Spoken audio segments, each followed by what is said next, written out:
క్రికెట్లో కొందరు ఆటగాళ్ళు ఖచ్చితంగా స్టార్లు అవుతారని అనుకుంటాం.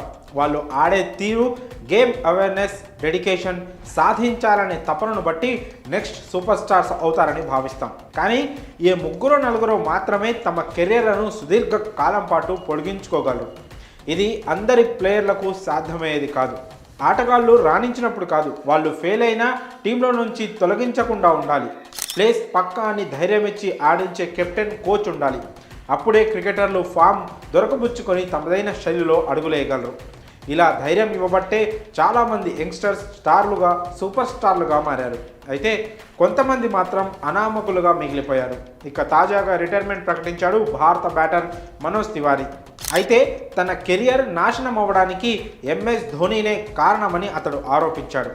భారత జట్టు తరఫున అంతగా పేరు తెచ్చుకోకపోయినా డొమెస్టిక్ క్రికెట్లో లెజెండరీ బ్యాటర్గా ఉన్నాడు మనోజ్ తివారీ. సోమవారం క్రికెట్లోని అన్ని ఫార్మాట్ల నుంచి తప్పుకుంటున్నట్లు అతడు ప్రకటించాడు. రంజీ ట్రోఫీలో భాగంగా బీహార్తో జరిగిన మ్యాచే అతడి కెరియర్లో చివరిదిగా నిలిచింది. రిటైర్మెంట్ ప్రకటన తర్వాత తన ఇంటర్నేషనల్ కెరియర్ గురించి తివారీ సంచలన వ్యాఖ్యలు చేశాడు. తాను కూడా రోహిత్ శర్మ, విరాట్ కోహ్లీలా స్టార్ అవ్వాల్సిందని, కానీ ధోని టీంలో నుంచి తీసేయడం వల్లే ఈ దుస్థితి ఏర్పడిందన్నాడు.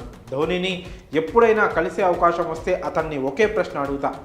సెంచరీ చేసిన తర్వాత కూడా టీంలో నుంచి నన్ను ఎందుకు తీసేశారు అని అతన్ని క్వశ్చన్ చేస్తా. అప్పటి ఆస్ట్రేలియా టూర్లో ఎవరూ పరుగులు చేయలేదు. విరాట్ కోహ్లీ, రోహిత్ శర్మ, సురేష్ రైనా ఇలా అందరూ విఫలమయ్యారు అని మనోజ్ తివారీ చెప్పుకొచ్చాడు.